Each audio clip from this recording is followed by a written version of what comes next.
si no. Cortamos la parte, ¿no? Y ya, dale, parte nomás. Buenas tardes, profesor y compañeros. Eh, Espera, no, de nuevo. Dale nomás. Eh, Después de eso digo, a presentar, no, ¿cómo? Hoy día responderemos, hoy responderemos a las siguientes preguntas. Eh, Partiendo con la número uno puede ser, y ahí la ley. Y ahí cuando tú digas ahí partiendo con la número uno, yo pincho y te va a salir la preguntita ahí arriba, po. Y ahí tú decís, ya, sí, nombre y sigue los efectos de la corriente eléctrica.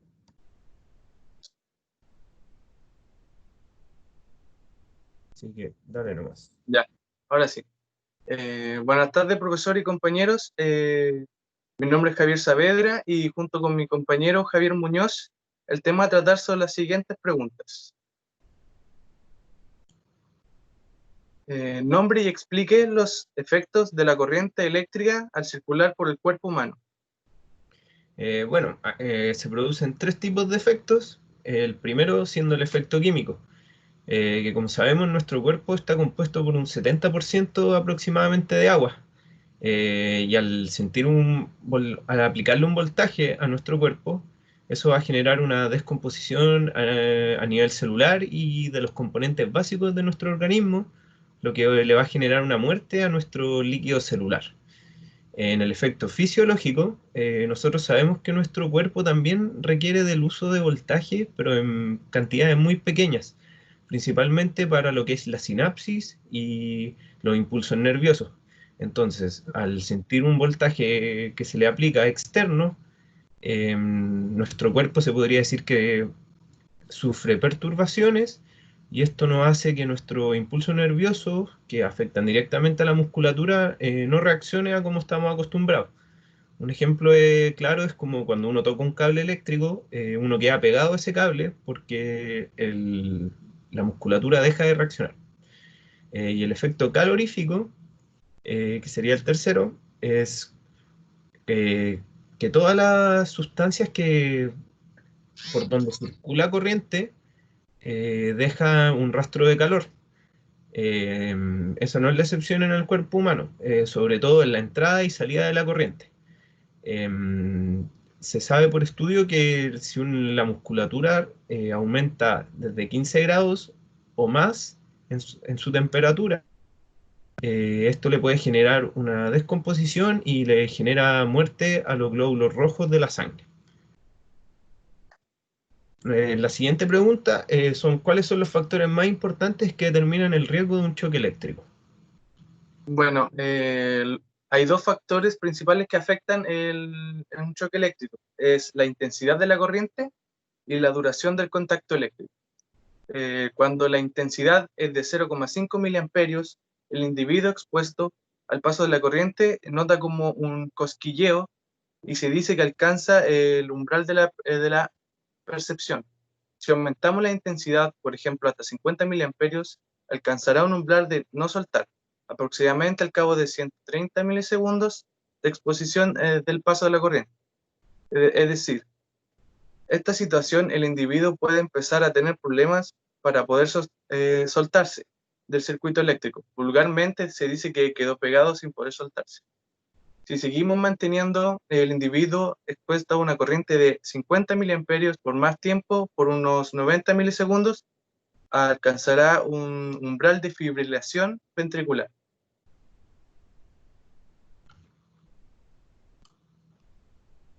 Ya. Presente y explique los tres posibles caminos que sigue la corriente en el cuerpo humano. Bueno, para explicar un poco mejor esto, vamos a ocupar este pequeño gráfico donde tenemos la letra A, B y C, que son los umbrales de la percepción de la corriente eléctrica, que también va muy referido a lo que mencionó mi compañero recién. Eh, Sabemos que en el umbral A, acá, que la parte de abajo la tenemos en miliamperes y esta línea del lado izquierdo está en milisegundos. Tenemos que a los 0,5 miliamperes uno ya percibe la corriente eléctrica en el cuerpo. No con intensidad, pero uno ya la siente. En el umbral B, ya nuestro cuerpo deja de reaccionar de una manera deseada, en el tema de las terminaciones nerviosas o la musculatura. Entonces uno ya pierde, se podría decir, la capacidad de soltarse ante un circuito, ante un cable, ante un contacto por tercero. Y en el umbral de percepción C, ya empieza lo que es realmente peligroso, con efectos irreversibles. En la mayoría de sus casos va a depender el tiempo de exposición, pero tenemos que por 10 segundos, o lo que acá tenemos como 10.000 milisegundos, al estar expuesto a 0,03 amperes, comienza la zona de fibrilación. Y a los 0,05 amperes durante los mismos 10 segundos, ya las probabilidades de tener fibrilaciones cardíacas y ventriculares ya superan el 50%. Y de ahí en adelante, ya lo más probable es que se le pueda generar la muerte al individuo por un tema de exposición por segundos. Estamos hablando de que en 10 segundos ya genera unas grandes complicaciones, entonces al pasar un minuto ya esas complicaciones son casi fatales. La pregunta número 4 es: presente y explique por qué los distintos valores resistivos del cuerpo humano al estar sometido a 220 volts en base a las 4 condiciones presentadas. Bueno, cuanto más baja sea la impedancia quiere decir la resistividad que tiene el organismo al frente de una exposición de tensión eléctrica al contacto, mayor será la corriente eléctrica que recorre el cuerpo humano, con el consiguiente aumento del riesgo de sufrir una fuerte electrocutación, dependiendo también de la trayectoria que recorra la corriente por el cuerpo humano, ya sean piel, músculos, sangre y articulaciones. Así será la impedancia que ofrecerá el cuerpo humano, siendo este el carácter resistivo y capacitivo. Además, la resistencia eléctrica de la piel entra en contacto con un electrodo que es variable a una persona o a la otra, bajando considerablemente en condiciones de humedad. Por ejemplo, puede ser la sudoración o algún efecto de la lluvia, aumentando al disminuir la superficie de contacto. Por otro lado, la norma CI 479 nos indica que los valores de la resistividad del cuerpo humano en función al grado de la humedad de la piel y para tener una tensión de 250 voltios son los que se muestran en la tabla que aparece en la diapositiva.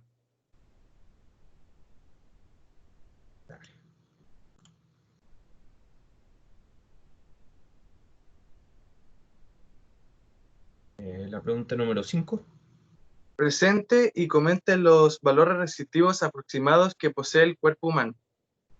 Bueno, como también ya mencionaba mi compañero igual, la resistencia en el cuerpo humano va a depender de muchos factores. Entonces, de cierta manera, se le podría decir que es aleatoria. Va a depender de factores como la tensión que se le está aplicando, la edad, el sexo, el estado de la superficie de contacto, la humedad, la suciedad incluso, hasta factores como el alcohol en la sangre. Pero sí tenemos unos valores aproximados. Tenemos un valor máximo que puede tener el cuerpo de aproximadamente 3.000 ohms, un valor medio de 1.000 a 2.000 ohms y un valor mínimo de 500 ohms. Recordar que esto es todo aproximado. Acá tenemos un diagrama de cómo, dependiendo la parte del cuerpo, va a tener una mayor o menor resistencia a la electricidad. El reglamento electrotécnico de baja tensión fija el valor de la resistencia del cuerpo en unos 2.500 ohms en un estado relativamente natural. La pregunta número 6, comente y explique qué sucede y las consecuencias en base de un contacto eléctrico directo e indirecto, destacando además las diferencias entre ambos casos. Bueno, un contacto directo son aquellos que producen a través de un contacto por partes activas de instalaciones eléctricas. Por ejemplo, puede ser un cable mal pelado. Es un emisor de electricidad que puede ocasionar ciertos riesgos. Como se ve en la imagen a la derecha,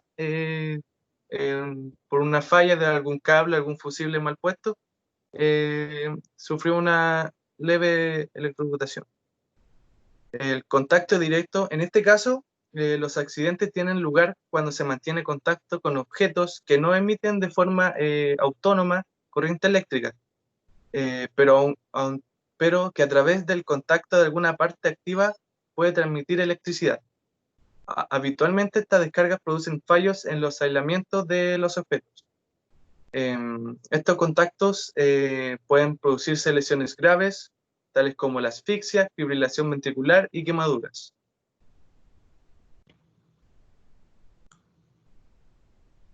Explique en qué consiste el procedimiento o protocolo de bloqueo de las fuentes de energía. Bueno, las fuentes de energía almacenadas, como los condensadores o equipos eléctricos, tienen que ser liberadas y asimismo se debe vincular un mecanismo para impedir la reacumulación de la energía. Como podemos ver acá en las imágenes, normalmente se ocupa lo que puede ser un candado o un tag, que es como una etiqueta. ¿Por qué es importante ocuparlas? El objetivo principal de esto es proteger a los empleados que están realizando o están interviniendo un equipo, ya sea por una mantención, reparación o una propia instalación. El estándar que se ocupa para estos bloqueos de energía se llama LOTO, que va por el concepto de Lockout, Tag Out. Y este permite establecer los requisitos mínimos para el bloqueo de las fuentes de energía eléctrica y garantiza que los conductores y circuitos no presenten energía y no se vuelvan a concentrar la fuente eléctrica y, como mencionaba anteriormente, no vayan a dañar o generar algún peligro para los trabajadores y empleados. La pregunta número 8 dice: presente y comente al menos 4 errores graves cometidos dentro de la industria respecto del uso de los candados de bloqueos de energía.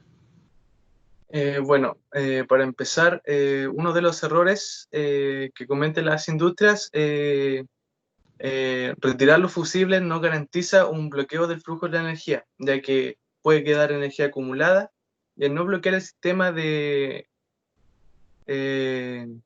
flujo de energía, alguien puede volver a activarlo. También todas las válvulas deben ser revisadas y bloqueadas si corresponde. También por apuro o de desconcentración, bloquea zonas que no se deberían bloquear o simplemente no las bloquea por alguna desconcentración. También es muy común que la gente no respete las advertencias como de peligro que se muestran en la imagen y opere el tablero igual, ya sea por alguna orden o por no estar capacitado para manipular esa área. La siguiente.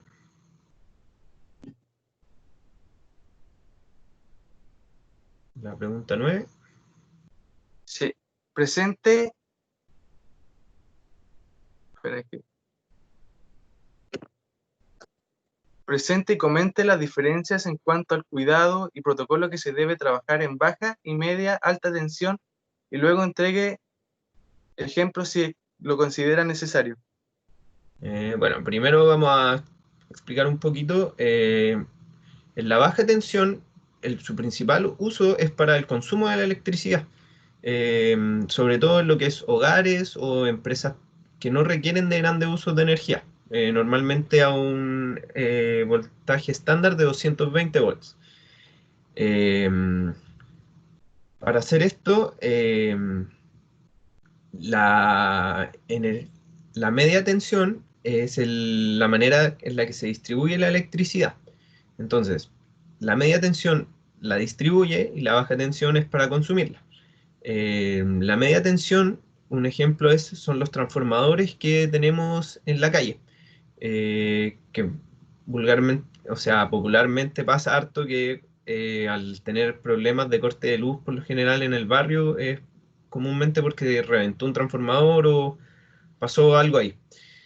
Eh, En el tema de la alta tensión, su principal uso es el transporte de la electricidad, pero a grandes distancias. La alta, la alta tensión va desde los 40 kilovolts hasta los 400. Si bien mucha gente cree que estas torres generan